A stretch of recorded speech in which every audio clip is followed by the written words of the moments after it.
السلام علیکم ورحمۃ اللہ وبرکاتہ۔ آج انشاءاللہ تعالی سورۃ النساء آیت 156 سے ابتدا کریں گے۔ اعوذ باللہ من الشیطان الرجیم، بسم اللہ الرحمن الرحیم۔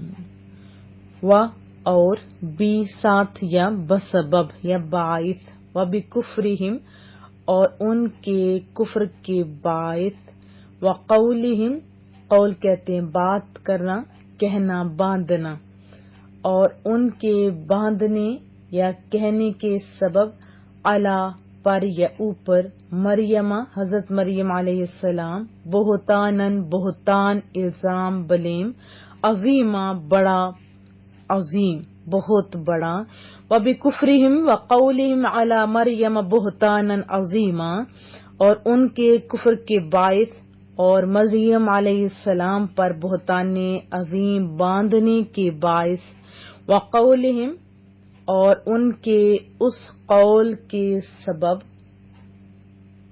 یا ان کے کہنے پر، انا بے شک قتلنا ہم نے قتل کیا کس کو، مسیح عیسی ابن مریم مسیح عیسیٰ علیہ السلام فرزند مریم کو، جو رسول اللہ کا رسول ہیں۔ وقولہم انا قتلنا المسیح عیسی ابن مریم رسول اللہ اور ان کے اس قول سے کہ فرزند مریم کو ہم نے قتل کر دیا ہے جو اللہ کے رسول ہیں، و اور ما نہ صلبوہ سولی دی اس کو ان کو، ہو کی ضمیر راجع ہو رہی ہے حضرت عیسیٰ علیہ السلام کی طرف، ولیکن اور بلکہ، شبہ وہ متشبہ ہو گئے، مانند کر دیا گیا، لہم ان کے لیے، وما قتلوہ وما صلبوہ ولیکن شبہ لہم، حالانکہ نہ انہوں نے قتل کیا اور نہ انہیں یعنی حضرت عیسیٰ علیہ السلام سولی چڑھایا جا سکا، بلکہ ان کے لیے حقیقت مشتبہ ہو گئی۔ وَإِنَّ اور یقیناً الذین جنہوں نے اختلاف کرتے ہیں یا اختلاف کیا، فیہ ان کے بارے میں، لفی ضرور میں، کس میں، شک منہ اس سے شک میں، یعنی ان کے متعلق شک و شبہ میں ہیں۔ وَإِنَّ الَّذِينَ اخْتَلَفُوا فِيهِ لَفِي شَكٍّ مِّنْهُ اور جو لوگ ان کے بارے میں اختلاف کرتے ہیں وہ ان کے حال سے شک میں پڑے ہوئے ہیں۔ آپ اس طرح بھی کہہ سکتے ہیں، اور یقیناً جنہوں نے اختلاف کیا ان کے بارے میں وہ بھی شک و شبہ میں ہیں ان کے متعلق، یعنی ان کے متعلق ابھی وہ بھی شک و شبہ میں ہیں۔ ما نہیں، لہم ان کے لیے، بہی ساتھ اس کے، علم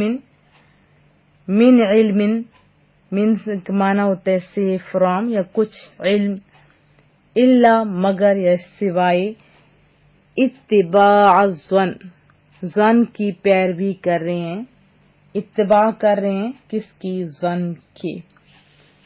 ما لہم بہ من علم الا اتباع الظن نہیں ہے ان کے پاس اس امر کا کوئی صحیح علم سوائے اس کے کہ وہ گمان کی پیروی کرتے ہیں۔ وما قتلوہ اور انہوں نے قتل نہیں کیا، یقیناً اس سے یقیناً قتل نہیں کیا، وما قتلوہ یقیناً اور انہوں نے اس سے یعنی انہیں حضرت عیسیٰ علیہ السلام کو یقیناً قتل نہیں کیا، بلکہ رفع آپ جانتے ہیں بلند کو کہتے ہیں، اٹھا لیا ہو اس کو یعنی حضرت عیسیٰ علیہ السلام کو اٹھا لیا گیا۔ کس نے اٹھایا؟ اللہ تعالیٰ نے، الیہ اپنی طرف، بر رفعہ اللہ الیہ بلکہ اللہ تعالیٰ نے ان کو اپنی طرف اٹھا لیا، حضرت عیسیٰ علیہ السلام کو اٹھا لیا۔ وکان اللہ، اور ہے اللہ تعالیٰ، عزیزاً حکیمہ، غالب حکمت والا۔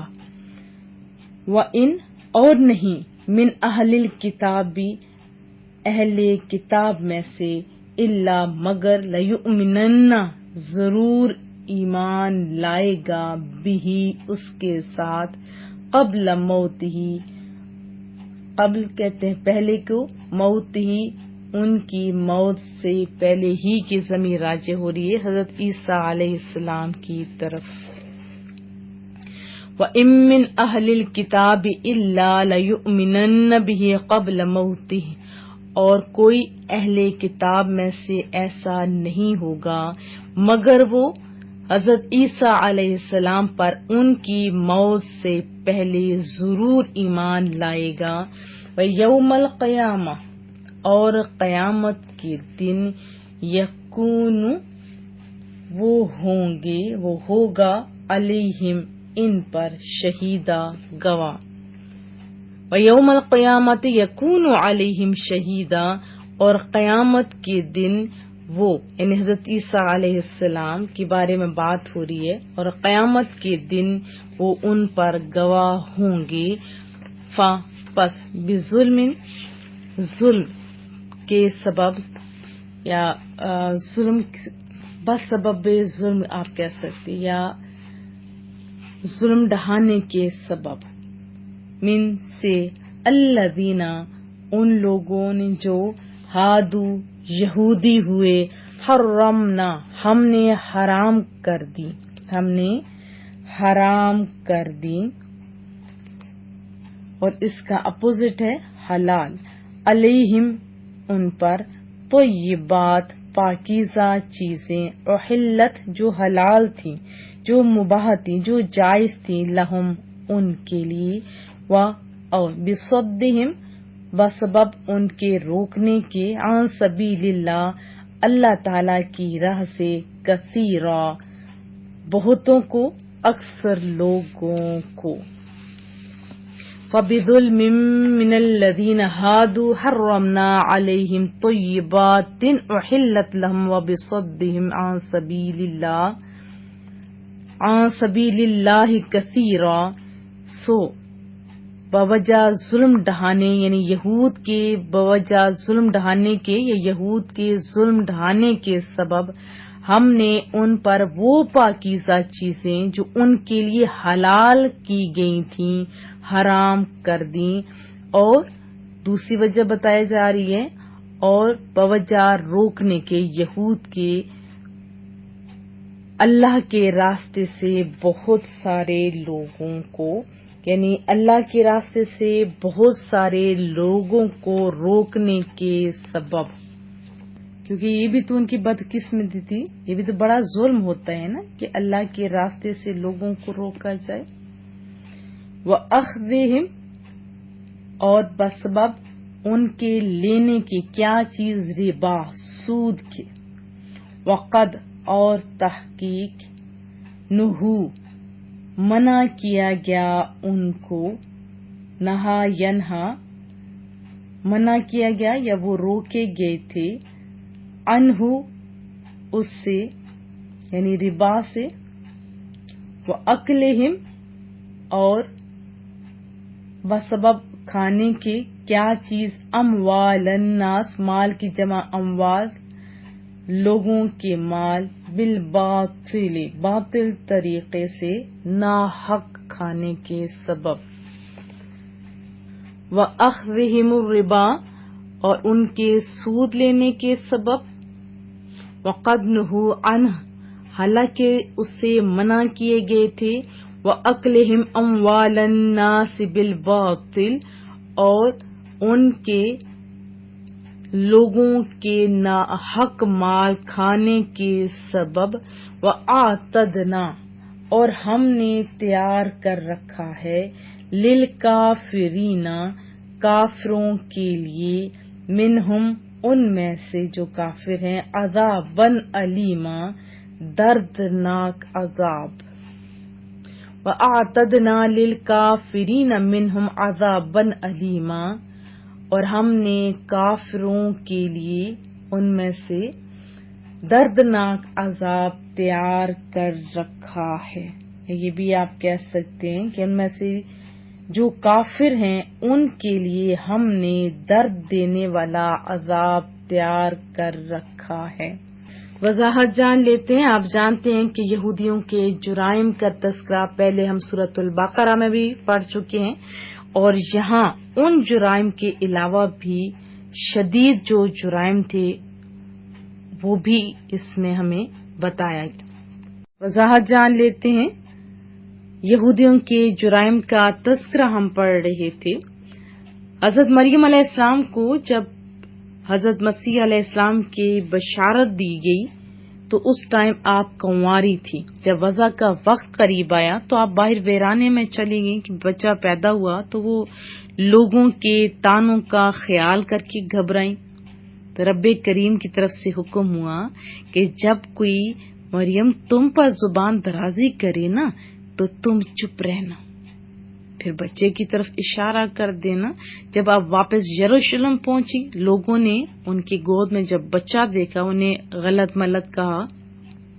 اخلاق کے متعلق شکوک کا پیدا ہونا ایک طبعی امر تھا، تو حضرت مریم علیہ السلام نے حسب ارشاد الہی بچے کی طرف اشارہ کیا کہ اس سے ذرا پوچھیے۔ کہنے لگے وہ لوگ، کیف نکلم من کان فی المہد صبیا، ہم کیوں کر اس بچے سے بات کر سکتے ہیں جو ابھی پنگوڑے میں ہیں۔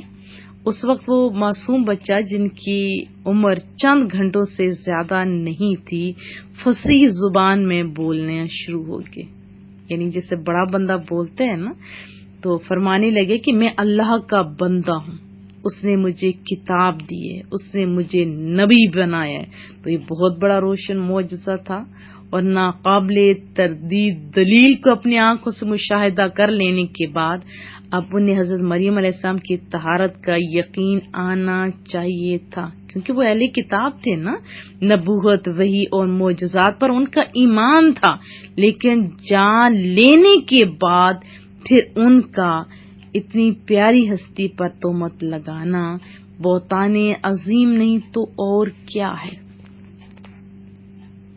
تو یہاں سے ایک بات ہمیں یہ بھی پتہ چلی کہ کوئی عام عورت ہو یا خاص، اسپیشلی جو خاص ہستیاں ہوتی ہیں جیسے حضرت عائشہ رضی اللہ تعالی عنہا پر جو تہمت لگانا، یہ بھی تو بہت بڑا بہتان ہے نا، تو یہ سخت گناہ کبیرہ ہے۔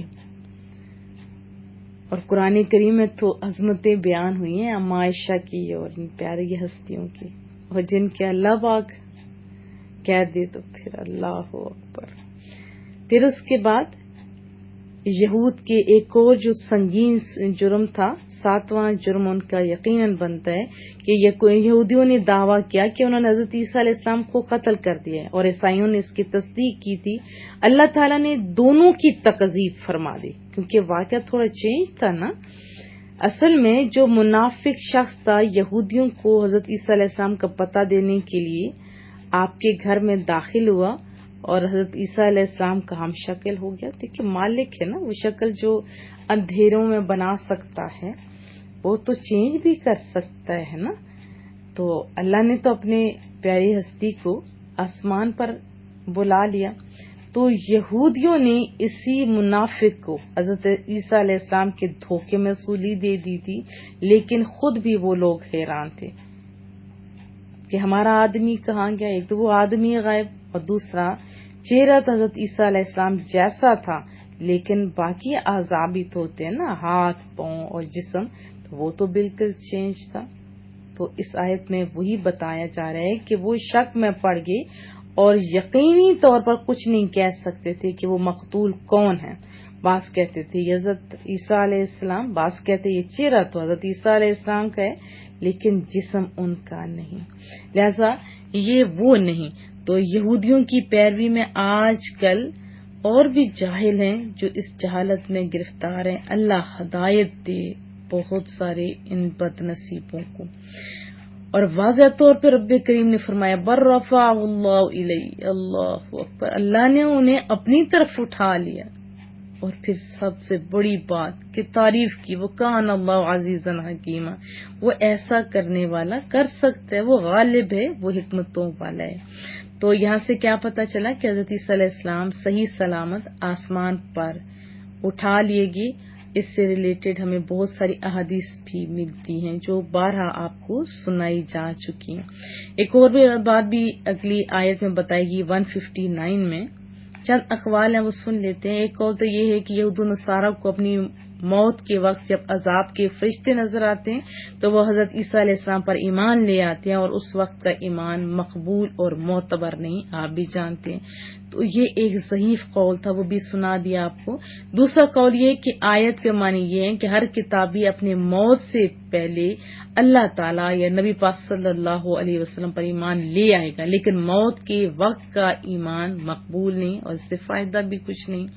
اور تیسرا قول یہ ہے کہ حضرت عیسیٰ علیہ السلام کی وفات سے پہلے ہر یہودی، عیسائی اور وہ افراد جو غیر خدا کی عبادت کرتے ہوں گے حضرت عیسیٰ علیہ السلام پر ایمان لائیں گے، حتیٰ کہ اس وقت صرف ایک دین، اور وہ بھی کون سا ہوگا؟ دین اسلام ہوگا۔ اور یہ اس وقت ہوگا جب آخری زمانے میں آپ آسمان سے زمین پر تشریف لائیں گے، اس وقت حضرت عیسیٰ علیہ السلام خود شریعت محمدی کے مطابق حکم کریں گے، اور دین محمدی کے اماموں میں سے ایک امام کی حیثیت سے وہ آئیں گے، اور عیسائیوں نے ان کے متعلق جو گمان باندھ رکھے ہیں نا انہیں باطل فرمائیں گے، اور دینی محمدی صلی اللہ علیہ وسلم کی اشاعت کریں گے۔ ان آیات سے یہ بھی پتہ چلا کہ لگاتار نافرمانیوں کے سبب بہت ساری حلال چیزیں بطور سزا ان پر حرام کر دی گئی، اور پھر جو دوسروں کو روکتے تھے اللہ کے راستے سے، یہ کوئی معمولی جرم تو نہیں نا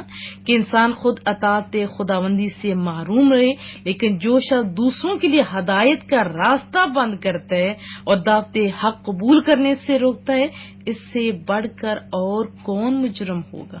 دین سے روکنے کی ایک صورت تو یہ ہے نا کہ انسان زبان اور قوت سے لوگوں کو سچا دین قبول کرنے سے روکے۔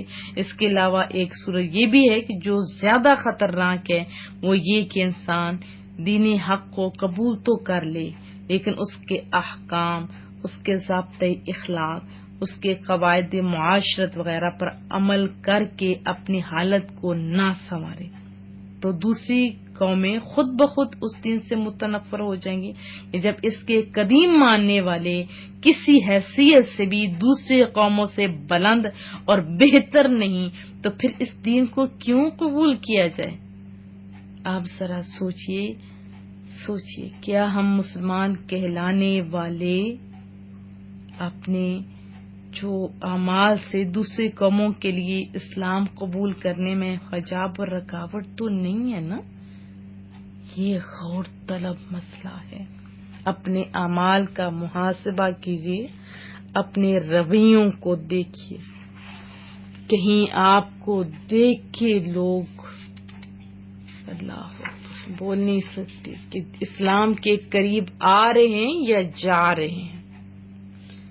161 میں ایک اور بہت پہلے تو بتایا گیا نا اعتقادی خرابیاں اور یا عملی خرابیوں کا تذکرہ ہو رہا ہے کہ سود کھانا، رشوت لینا، یہ بھی ان میں عام تھا۔ کوئی فیصلہ کرنا ہوتا تو رشوت لے لیتے تھے۔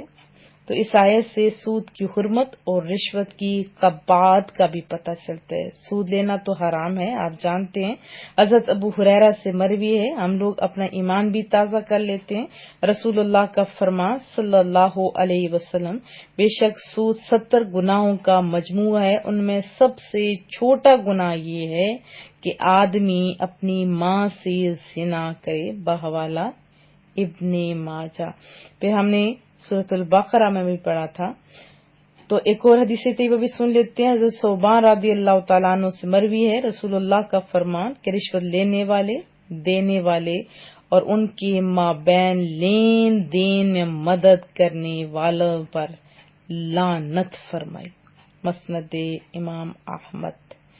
تو اگر کوئی اس مرض میں مبتلا ہے تو اس سے چاہیے رک جائے،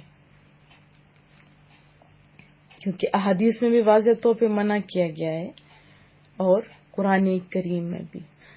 بہت سارے لوگوں کو تو اس کا علم بھی نہیں ہوتا، تو علم بھی حاصل کیجیے تاکہ آپ تجارت میں اور سود میں فرق بھی محسوس کر سکیں۔